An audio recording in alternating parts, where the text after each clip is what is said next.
Bismillahirrahmanirrahim. Assalamualaikum warahmatullahi wabarakatuh. Halo teman-teman semuanya, kembali bersama saya di channel official.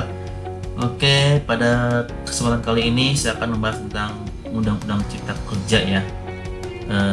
Di kabar hari ini temanya ya, pesangon pensiun 19 kali gaji langsung berlaku, tanda tanya. Ini dikutip dari ekonomibisnis.com. Oke, sebelum mulainya teman-teman bisa klik loncengnya dan teman-teman bisa mendapat notifikasi dari akun teman-teman agar teman-teman bisa mendapatkan kabar terkini, kabar hari ini yang diupdate ya. Oke, ini oleh Anggara Pernando ya di bisnis.com ya pada tanggal 6 November 2020. Undang-Undang Cipta Kerja berlaku sejak diberi nomor dan ditandatangani oleh Bapak Presiden ya sejak 2 November 2020. Bagaimana dampaknya terhadap pesangon pekerja yang di PHK setelah penetapan? Oke, langsung kita baca ya teman-teman ya. Undang-Undang Nomor 11 Tahun 2020 tentang Cipta Kerja turut mengatur mengenai pesangon termasuk diakibatkan pemutusan hubungan kerja atau PHK. Dalam Delayed Anyar ini, pemberian pesangon menjadi 19 kali ditanggung pengusaha dan 6 kali menjadi tanggungan program jaminan kehilangan pekerjaan dari BPJS Ketenagakerjaan. Jumlah ini turun dari sebelumnya 32,2 kali dalam aturan nomor 13 tahun 2003 tentang ketenagakerjaan. Jadi pada Undang-Undang Cipta Kerja nomor 11 tahun 2020 itu adanya 19 kali ditanggung pengusaha dan 6 kali menjadi tanggungan program. Sedangkan Undang-Undang nomor 13 tahun 2003 yaitu 32,2 kali ya. Lalu seiring penetapan Omnibus Law Cipta Kerja menjadi undang-undang pada 2 November 2020, apakah pesangon bagi karyawan yang kena PHK pada November sampai Desember atau sebelum peraturan pemerintah ditetapkan mengacu pada Undang-Undang Cipta Kerja yang secara eksplisit menyebutkan besaran pesangon?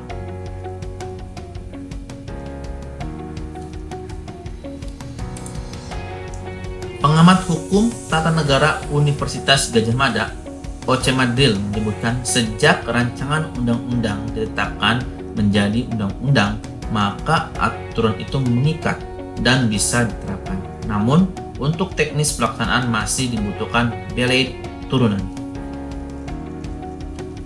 Menurut beliau, bisa diterapkan, tapi kalau aturan pelaksanaan belum ada sebagai turunan undang-undang maka masih separuh kaki ya. Dengan kondisi ini maka perusahaan belum bisa menjadikan Undang-Undang Cipta Kerja sebagai dasar perhitungan pensiun termasuk dalam pemutusan hubungan kerja atau PHK.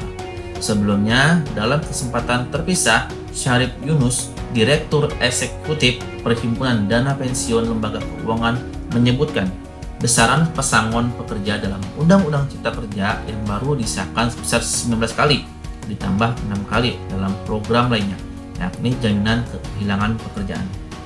Besaran manfaat ini berubah dari perhitungan pesangon yang menggunakan Undang-Undang Nomor 13 Tahun 2020. Kata Syarif Yunus, pesangon dalam Undang-Undang Cipta Kerja terdiri dari 19 kali upah dan 6 kali dari JKP atau jaminan kehilangan pekerjaan, sehingga menjadi 25 kali. Hal itu diberikan saat terjadi pemutusan hubungan kerja dengan masa kerja yang ditetapkan sesuai aturan ya.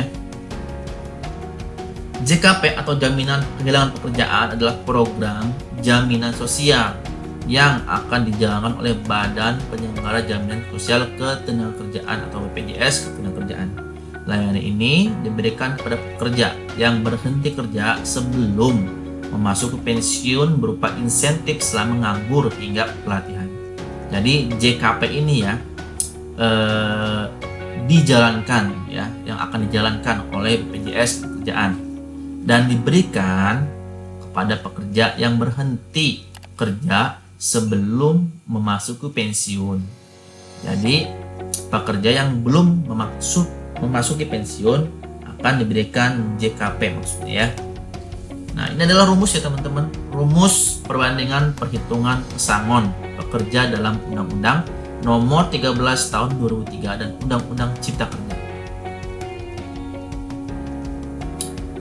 Pada Undang-Undang Nomor 13 Tahun 2003 untuk masa kerja 24 tahun atau lebih, perhitungan pesangonnya adalah 1,15 dikali 2 kali 9 tambah 1 kali 10 sama dengan 32,2 kali 4. Dan Undang-Undang Cipta Kerja koefisiennya 1,15 diturunkan menjadi 1. Sehingga dengan asumsi rumus sama, maka perhitungan pesangon adalah 1 dikali 2 kali 9 tambah 1 kali 10 sama dengan 28 kali. Namun jika koefisien 2 kali ini akan ditetapkan menjadi 1, sehingga perhitungan pesangon menjadi 1 dikali 1 kali 9 tambah 1 kali 10 sama dengan 19 kali ya. Nah, ini harus garis bawahi teman-teman ya. Ada perincian ya untuk uang pesangon di sini.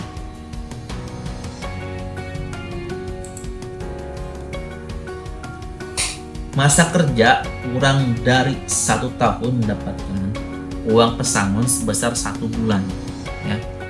Jika ini pemutusan kerja ya, pemutusan kerjanya belum terhitung pensiun ya, insentifnya itu 1 bulan upah kalau kurang dari 1 tahun. Masa kerja 1 tahun atau lebih tetapi kurang dari 2 tahun mendapatkan uang pesangon 2 bulan upah. Jadi belum 2 tahun tapi 1 tahun lebih mendapatkan 2 bulan upah ya. Terus masa kerja 2 tahun atau lebih tetapi kurang dari 3 tahun mendapatkan uang pesangon 3 ya, 3 bulan upah ya. Masa kerja 3 tahun atau lebih tetapi kurang dari 4 tahun mendapatkan uang pesangon 4 bulan upah dan seterusnya ya. Oke, teman-teman bisa baca sendiri ya. Ini sampai ini dia komponen uang penghargaan masa kerja 3 tahun atau lebih tetapi kurang dari 6 tahun mendapatkan uang penghargaan sebesar 2 bulan upah. Jadi kalau masa kerja 3 tahun lebih tetapi kurang dari 6 tahun mendapatkan uang penghargaan, uang penghargaan sebesar 2 bulan upah ya. Masa 6 tahun tapi kurang dari 9 tahun mendapatkan upah penghargaan 3 bulan upah. Jadi ini kelipatan 3 ya teman-teman ya. Misalkan 9 tahun tetapi kurang 12 tahun berarti penghargaannya itu 5 bulan 4 bulan ya, dan seterusnya. Teman-teman bisa baca sendiri. Jadi itulah perhitungan pesangon ya. Dan di Undang-Undang nomor 11 tahun 2020 itu adanya 19 kali kita berusaha, kita garis bawahi, dan 6 kali menjadi tanggungan program jaminan kehilangan pekerjaan dari BPJS Ketenagakerjaan. Jumlah ini turun dari sebelumnya 32,2 kali dalam aturan Undang-Undang nomor 13 tahun 2003 tentang ketenagakerjaan.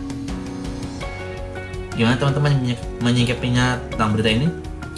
Ya, semoga ya teman-teman bisa mendapat info-info terkini ya di channel ini. Terus jangan lupa juga teman-teman bisa klik like, share, komen, dan subscribe agar channel ini berkembang dan teman-teman bisa mendapatkan informasi terkini, berita terkini, berita hari ini yang update. Terima kasih. Assalamualaikum warahmatullahi wabarakatuh.